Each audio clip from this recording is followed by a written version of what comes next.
नमस्कार दोस्तों। आज बात करते हैं फरीदाबाद लोकसभा क्षेत्र की। फरीदाबाद लोकसभा क्षेत्र में मुख्य मुकाबला जो गया वो महेंद्र प्रताप जी और कृष्णपाल गुर्जर जी। भाजपा के उम्मीदवार कृष्णपाल गुर्जर और कांग्रेस के उम्मीदवार महेंद्र प्रताप जी के बीच में गया। लोगों का कहना तो ये भी है कि बहुत कांटे की टक्कर है, पता नहीं क्या होगा, 40-50 हजार का होगा, नहीं होगा। ऐसा कुछ नहीं है।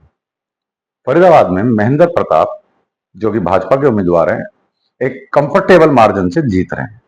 वो लीड नहीं है जो पहले आई आती थी भाजपा की। हाँ, वोट परसेंटेज काफी कम हुआ है, लेकिन वो जीत रहे हैं। आखिर में कहते हैं कि भाई एक वोट की जीत भी जीत होती है, ये तो लाख वोट की जीत हो रही है। तो फरीदाबाद लोकसभा क्षेत्र गुड़गांव के बाद सबसे बड़ा लोकसभा क्षेत्र कहलाया जाता है। 24 लाख के करीब वोट हैं और सिर्फ 60-50% इनकी पोलिंग हुई। तो ये कह सकते हैं कि भाई सिलसिलेवार अगर बात करें इनके विधानसभा क्षेत्र जो कि फरीदाबाद लोकसभा क्षेत्र में पड़ते हैं, सबसे पहले शुरू करते हैं होडल। जाट बाहुल्य है होडल। होडल से उदयभान जी भी हैं। तो होडल में कांग्रेस की लीड है, लेकिन वो लीड इतनी नहीं है कि बोला जा सके कि वो डिसाइडिंग फैक्टर आएगा। होडल से 20 से 20 हजार की लीड कांग्रेस ले रही है। फिर आ जाइए पलवल। तो पलवल में अगर बात करें तो वहां पे बराबर शराबर का मामला है, लेकिन करण दलाल जी और उसके बाद अशोक जी भी चले गए कांग्रेस की तरफ। उन्होंने इशारा किया, उनकी मदद करी। तो गुजर वोट, जाट वोट और वहां पे ज्यादा तादाद में बनिया पंजाबी भी हैं। तो वहां पर बराबर शराबर का मामला लग रहा है कि वहां पे कृष्णपाल गुर्जर जी भी लीड ले सकते हैं और ये महेंद्र प्रताप जी भी। फिर आगे चलते हैं हम हथीन। हथीन में दोस्तों लीड कांग्रेस की है। महेंद्र प्रताप जी वहां से लीड ले रहे, कोई 25-30 हजार आराम से वहां से लीड लेके निकलेंगे। फिर ये कारण है कि वहां पे मुस्लिम बाहुल्य क्षेत्र भी है और हतीन में जलेब खान जी रहे हैं, उनके बेटे ने भी, और एक तैयब भी हैं। उन्होंने काफी मेहनत करी है कांग्रेस के लिए और एक मुश्त वोट कांग्रेस को गया है वहां से। फिर अब अगर आगे आगे चलेंगे तो आ जाता है फिर तीर्थला, जहां से नैनपाल रावत जी विधायक हैं और उन्होंने इंडिपेंडेंट चुनाव जीतकर विधायक बने थे वहां से 2019 में। पृथला में भी मैं एच दे रहा हूं। हमारी टीम ने जो भी टच किया पृथला के गांवों को और जगह को, तो वहां पर भी लीड कांग्रेस की ही लग रही है, लेकिन नाकाफी है। फिर आ जाते हैं बल्लभगढ़। बल्लभगढ़ में मूलचंद शर्मा जी की नाराजगी है। ब्राह्मणों का अच्छा वोट है वहां पे, बड़ियों का, पंजाबियों का, सबका वहां पे अच्छा एक वोट बैंक है। ठाकुरों का भी है। शारदा राठौर भी वहां से कई बार एमएलए रह चुकी है और पिछली 2 बार से तो मूलचंद शर्मा जी बन रहे हैं। उनके खिलाफत थी, लेकिन वो खिलाफत मोदी जी के लिए नहीं आई, प्रधानमंत्री के लिए वो खिलाफत नहीं आई। वहां से अच्छी लीड ले रहे हैं कृष्णपाल गुर्जर जी। तो ये पहला हल्का आया है जहां पे वो अच्छी लीड ले रहे हैं। पहला विधानसभा क्षेत्र बल्लभगढ़ आया है जहां पे वो अच्छी लीड ले रहे हैं, जो कि लीड आएगी लग रही है जो हमें आराम से 30 से 35 हजार की। फिर आप आ जाइए एनआईटी में। एनआईटी में क्या है कि एनआईटी और बड़खल, पहले एनआईटी की बात कर लेते हैं। एनआईटी में जो बाहर के माइग्रेटेड पीपल्स हैं, जो कि काफी साल पहले यूपी से, बिहार से, कोई कहीं से आके रहे हैं और ठीक ठीक पोस्टों पे नौकरी कर रहे हैं, ये अच्छी बड़ी तादाद में आ जाता है और कॉलोनियां भी आती हैं उसके अंदर। तो उसके अंदर कुल मिला के और 5 नंबर वगैरह ये सब एनआईटी में ही आता है। 1 नंबर वो हो गया, 5 नंबर बोला जाता है, जो कि एक तरीके से कह सकते हैं पंजाबी बाहुल्य भी है। चाहे वो ब्राह्मण भी है तो पंजाबी ही समझते अपने आप को। तो वहां पे भी बीजेपी की एक अच्छी लीड आ रही है, मोदी जी की आ रही है। वहां पे हालांकि जो विधायिका है उनसे काफी नाराजगी है फिलहाल लोगों में, लेकिन एक अच्छी लीड वो ले रहे हैं आराम से 25-30 हजार की। फिर आप आ जाइए बड़खल। बड़खल जो है वो महेंद्र प्रताप जी का गृह क्षेत्र है। वहां से वो विधायक भी रहे हैं और काफी पुराने चुनाव फाइट करते रहे हैं काफी टाइम से। तो बड़खल में मैं कांग्रेस को एज दे रहा हूं महेंद्र प्रताप जी को, कि महेंद्र प्रताप जी बड़खल से सीट निकाल यानी कि लीड लेंगे लीड यही 20-25 हजार की लीड वो लेंगे। फिर आ जाते हैं हम प्रॉपर फरीदाबाद में। तो फरीदाबाद के अंदर एक अच्छी खासी लीड 40 से 50 के बीच में बीजेपी को मिल रही है। कृष्णपाल गुर्जर जी ले रहे हैं, लेकिन वही कहने की बात, कृष्णपाल गुर्जर जी के नाम से नहीं, वो मोदी साहब के नाम से लीड आ रही है। फिर आ जाते हैं हम चल के तिगांव। गुर्जर बाहुल्य है, तिगांव, एतमादपुर और सारे एरिया, ये पीछे की जो नहर वाली रोड पड़ जाती है, वो काफी हिस्सा है वहां पे गुजरों का। तो अगर हम देखें मेवलार, ये सब चीजें देखते हुए, यहां पर भी कृष्णपाल गुर्जर जी को एक अच्छी लीड मिल रही है, और वहां से कई बार विधायक भी रह चुके कृष्णपाल गुर्जर। एक अच्छी लीड मिल रही है 40-50 हजार की।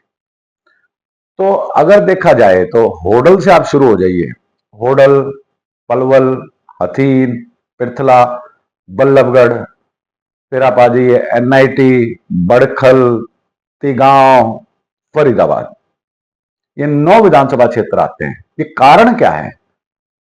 कारण ये है कि जैसे पूरे आगे चलेंगे हरियाणा में बहादुरगढ़ क्रॉस करके, तो किसान आंदोलन, जाट नॉन जाट, काफी चीजें चली हैं, लेकिन यहां पे वो मुद्दे नहीं है। यहाँ पे ग्रुप डी के मुद्दे नहीं है। यहाँ पे सिंपल सा था कि जो लाख सवा लाख वोट जो है माइग्रेटेड, या फिर माइग्रेटेड कह सकते हैं, लेकिन वो उन्हें काफी साल हो गए रहते रहते यहाँ पे, तो उनको मतलब था मोदी से। उन्होंने एक मुश्त मोदी जी को वोट दिया है, ना कि कृष्णपाल गुर्जर जी को। बहुत खिलाफत थी, लोग बहुत नाराज थे कृष्णपाल गुर्जर जी से, लेकिन आखिर में आके लोगों ने मोदी जी का चेहरा देखकर उनको वोट दिया है। फिर दूसरी बात, महेंद्र प्रताप जी। महेंद्र प्रताप जी की भी एज हो चुकी है। अगर वो उनके बेटा फाइट करता, जो पीछे विधायक का उन्होंने किया था, तो थोड़ी मेहनत ज्यादा हो सकती थी, लेकिन मेहनत अभी भी बहुत अच्छी की है और अच्छी फाइट दी है।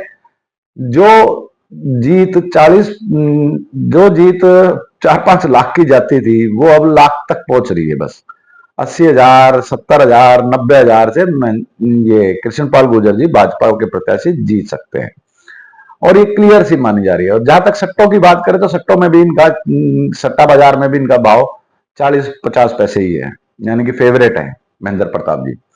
तो फरीदाबाद एक ऐसा क्षेत्र है जिसमें मुस्लिम भी हैं, पंजाबी भी है, बनिए भी हैं, यूपी के भी हैं, बिहार से भी हैं लोग, और काफी सालों से जो रह रहे हैं। जवाहर कॉलोनी साइड जाओगे, और कॉलोनी है, डबुआ कॉलोनी है, प्रेस कॉलोनी है, जितनी भी ये कॉलोनियां हैं, यहां पर मुद्दा दूसरा था।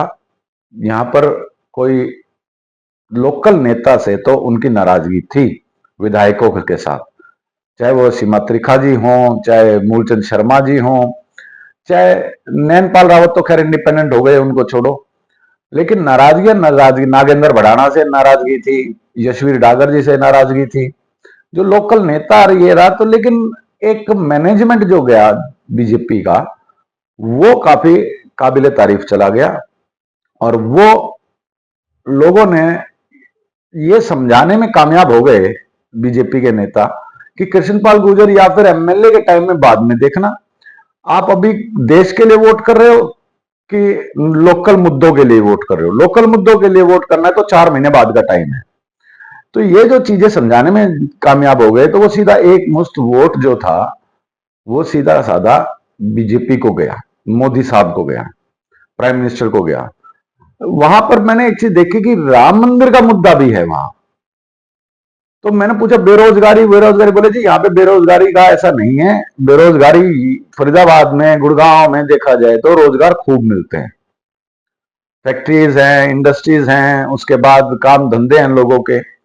तो ये मुद्दा वहां पे दिखा मेरे को कि भाई बेरोजगारी का मुद्दा नहीं है वहां पे। तो मुद्दा था सिंपल, अपने जो सीवरेज का कनेक्शन, सीवरेज की ठीक से पाइपलाइंस नहीं है, रोड थोड़ी टूटी हुई है। अगर हम पहाड़ से उतर के गुड़गांव जाते हुए आउटर रोड पकड़ते हैं जवाहर कॉलोनी साइड, तो ये मुद्दे थे। बल्लभगढ़ साइड वाली रोड टूटी हुई है, तो ये मुद्दे वहां पे थे, लेकिन वो लोकल मुद्दे थे, लोकल लोगों से, लोकल नेताओं से, चाहे वो कांग्रेस के हों, चाहे वो भाजपा के हों, उनसे नाराजगी थी। वो नाराजगी वोटर ने ऊपर के वोट देखते हुए, प्रधानमंत्री को देखते हुए वहां पे वो नाराजगी नहीं निकाली। तो लोगों का ये कहना कि भाई कृष्णपाल गुर्जर जी भी हार रहे हैं, कृष्णपाल गुर्जर जी भी ऐसे हो सकते हैं, वैसे हो सकते हैं, ऐसा कुछ नहीं है। कृष्णपाल गुर्जर जी लाखों के आसपास वोटों से जीत रहे हैं। तो आज का फरीदाबाद का ये है। आपको हिसार बता चुके, सोनीपत बता चुके, आपको समीकरण आज फरीदाबाद के भी बता दिए गए, और शाम को आज लास्ट फेज की पोलिंग है, तो 5 बजे के बाद तो एग्जिट पोलों की बाढ़ आ जाएगी। तो एग्जिट पोल से पहले ही आपको एक छोटा सा पोल दिया है। आपको क्या लगता है कि ये हमारा जो जनमत हरियाणा की वो है सर्वे, ये कितना ठीक जाएगा? ये तो 4 तारीख को ही पता चलेगा, लेकिन आप कमेंट करके जरूर बताएं कि ऐसा हो सकता है, ऐसा नहीं हो सकता है, क्योंकि अब तो 4-5 दिन की बात रहेगी। ये 4 जून को रिजल्ट आ ही जाएगा और शाम को एग्जिट पोल्स आने लगेंगे। तो आप लोग बताएं कि फरीदाबाद का सर्वे क्या ठीक है कि गलत है। धन्यवाद। हरियाणा की हर राजनीतिक खबर के विश्लेषण के लिए हमारे चैनल जनमत हरियाणा को लाइक, शेयर और सब्सक्राइब करना ना भूलें। साथ ही बेल आइकन को भी प्रेस कर लें ताकि हर वीडियो की अपडेट आप तक पहुंचती रहे।